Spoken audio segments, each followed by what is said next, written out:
We have a question from Rodney. Wait, Rodnick. I'm sorry, Rodnick. I was wondering if I could get some tips on training college basketball players. Yeah, here's a tip. Go find another job. Oops, I said it out loud. Any information that you could provide would be greatly appreciated. Well, Rodnick, I find college basketball players difficult to work with most of the time. I've worked with the NBA. I've worked with professional basketball players. I find them difficult to work with. There, I said it out loud.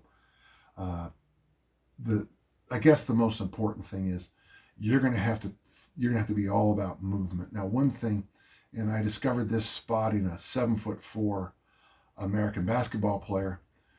Once you spot someone that tall squatting, it suddenly all the stuff about levers makes so much more sense. So what you're going to find when they do things like hinge and squat and press actually too, is that their levers are so long, load changes remarkably. I found that one-armed overhead press, one-arm bench press actually worked pretty good to get them in a one-arm rows. And that helped to overcome some of the issues with leverage because you'll see it. You'll see what I'm talking about when you do it.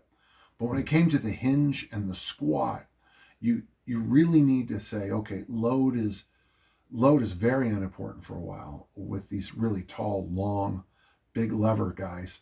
And the most important thing is beautiful movement, calisthenics. You just have to get used to the idea that they're very tall. So you might even want to think about training them more like an elderly population the first few days. Suspension trainer squats, hinge work that is very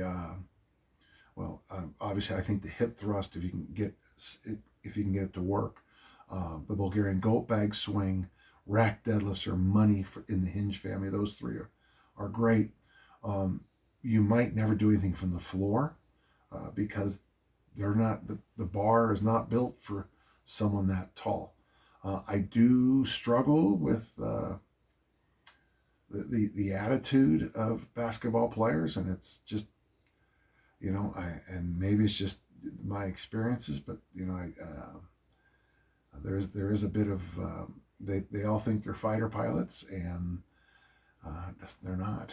So good luck to you. I hope that helps a little bit. Focus on movements, worry about load much, much later.